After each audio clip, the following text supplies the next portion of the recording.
अलैक्म आदाब दोस्तों सज्जनों मेरे किसान भाइयों अज असी अपना मोगा खाल खट्टन आया तो क्योंकि खाल जी है ना वो इस ज़मीन की एक रूह की असीयत रखती है दिल की क्योंकि मोगा जो होंगे बिल्कुल दिलो दिमाग की तरह पहल साफ होना जरूरी होंगे उस तो बाद पानी पींदा जी साड़ी फसलों सैराब करता क्योंकि खेतन पानी लाना कहना पहल पक्का खाला जड़ा साफ होना चाहिए वो पटड़ियाँ साफ होनी चाहिए कुछ 2-3 सालों तो मेरी कोशिश आई कि असी अपनी पटड़ियाँ ठीक करिए ताकि 3 फुट जो सरकारी तौर पर जगह है वो अपनी ठीक करिए। वेखो तुसी सामने मेरे एक भाई जड़ा है वो पटड़ी बना रहा और इसी तरह काफ़ी जड़ा हिस्सा आप अपने जड़े ना पानी के हिसाब नाल ये हिस्सा साडा मुकर्रर होंदा मतलब जितने जिसकी ज़मीन है उसका जितना पानी है उसके फी पानी के घरुआं के हिसाब नाल होंदा। अब एक जी तो साफ हो गया कितनी भल निकली पई है तुसी दूआ साइड वेख रहे हो तो असी ये वेख रहे हैं तो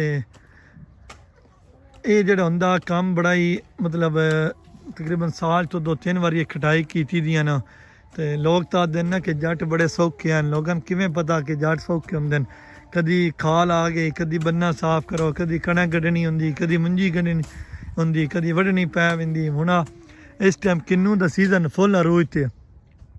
तुसी वेख रहे हो साढ़े सज्जे खब्बे किन्नू दे बागात हैं लेकिन बुरा हाल इतना कि मंडियां में जड़ा वो खराब होंदा पिया अगे विक नहीं रहा एक्सपोर्ट हो नहीं रहा तो ये बड़े मसाइल हैं किसान बेचारा केह् करा खादां महंगियां लभनियां जेह्ड़े डीजल बड़ा महंगा उस तो बाद दवाइयां स्प्रे बड़े महंगे तो ये आखना कि जी किसान बड़ा खुशहाल किसान अगर खुशहाल हो सी तो पाकिस्तान खुशहाल हो सी। मईशत जड़ी और रीढ़ की हड्डी है ज़रात मईशत की रीढ़ की हड्डी है ज़रात तो अगर ये नहीं ठीक होनी तो फिर तुसी किवें आख सकते हो कि पाकिस्तान खुशहाल हो सी गया। पाकिस्तान एक ज़री मुल्क है इस अंदर गन्ने हो रहे हैं वेखो असी कमाद गन्ने जड़े हैं बागा विच भी लाए हुए तो ये चारा है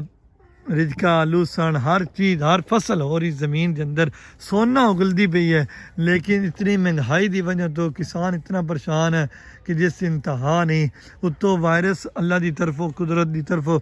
वायरस की बीमारी भी पै गई फिर अगों अफगानिस्तान के बार्डर बंद होने की वजह तो तुरखम और दूजे बार्डर बंद होने की वजह तो बड़े ही मसाइल हैं लोगों तो हुण वेखो असी 4-5 लोग लगे हुए हैं इस टाइम सफाई कर रहे हैं हुण जिस टाइम पटड़ी आई बिल्कुल गंदी थानू मैं इस अगली नज़ारा विखेना कि पटड़ी का ये पटड़ियाँ गंदियां अगर ये पटड़ियाँ गंदियां तो राती असी फेरा किवें मारना साफ करना। मेरे जितने किसान जट बिरावे दे पैन वो पहल कोशिश की करन अपनी पटड़ी साफ करन हुण वेखो इस पटड़ी के नज़ारे तुसी वेख रहे हो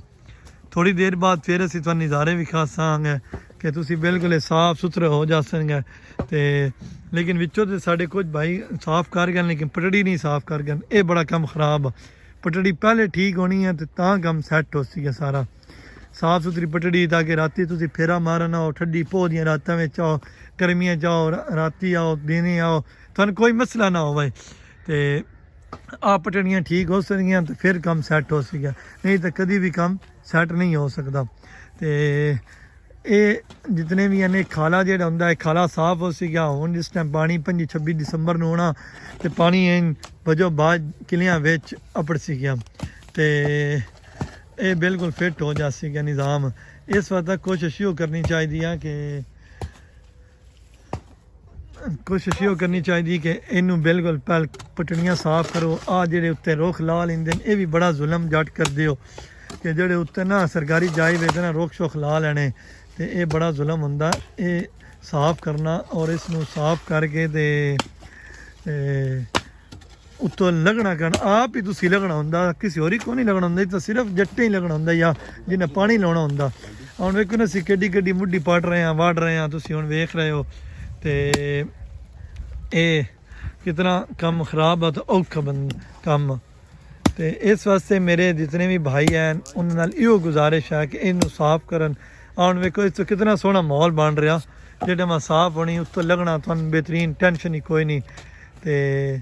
ਇਹੋ ਗੱਲ ਹੈ ਕਿ ਜਿਸ ਟਾਈਮ ਤੁਹਾਨੂੰ ਟੈਨਸ਼ਨ ਨਹੀਂ ਹੋਵੇਗੀ, ਤੁਹਾਨੂੰ ਮਸਾਇਲ ਨਹੀਂ ਹੋਣਗੇ ਤਾਂ ਕੋਈ ਮਸਲੇ ਨਹੀਂ ਬਣਦਾ।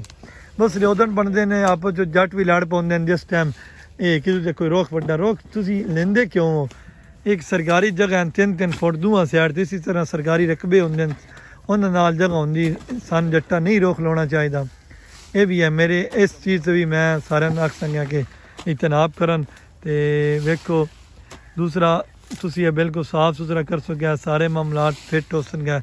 ਲੋਕਾਂ ਨੂੰ ਆਸਾਨੀ ਹੋ ਸੀ, ਆਪਾਂ ਨੂੰ ਆਸਾਨੀ ਹੋ ਸੀ। ਅੱਛਾ ਹੁਣ ਕੁਝ ਲੋਕ ਆਖਦੇ ਨੇ ਕੋਈ ਨਹੀਂ ਲੋੜ ਮੋਗਾ ਖੱਟਣ ਦੀ, ਤੁਸੀਂ ਆ ਇਸ ਟਾਈਮ ਕੰਡੀਸ਼ਨ ਵੇਖ ਰਹੇ ਹੋ, ਇਹ ਤਕਰੀਬਨ ਅੱਧਾ ਫੁੱਟ ਮਿੱਟੀ ਪਈ ਹੋਈ। ਅਗਰ ਇਹ ਅਸੀਂ ਨਹੀਂ ਖੱਟਾਂਗੇ, ਪਾਣੀ ਅੱਧਾ ਫੁੱਟ ਸਾਡਾ ਪਿੱਛੋਂ ਉਚਾਈ ਵਿੱਚ ਹੋ ਸੀਗਾ, ਪਾਣੀ ਜਿਹੜਾ ਉੱਚਾ ਹੋ ਕੇ ਹੋ ਸੀਗਾ ਤੇ ਉਹ ਪਾਣੀ ਖੇਤਾਂ ਤੱਕ ਬੜਾ ਮੁਸ਼ਕਲ ਪਹੁੰਚਦਾ। ਆ ਵੇਖੋ ਖਾਲੇ ਗੰਦੇ ਹਨ, ਜਿਸ ਟਾਈਮ ਤੁਸੀਂ ਸਾਫ ਸੁਥਰਾ ਖਾਲਾ ਹੋ ਸੀਗਾ ਪਾਣੀ ਬਜੋ ਬਾਜ ਸਿੱਧਾ ਖੇਤਾਂ ਵਿੱਚ ਅਪੜ ਸੀਗਾ ਤਾਂ ਫਿਰ ਮਸਲੇ ਹੀ ਕੋਈ ਨਾ ਬਣ ਸੀਗਾ,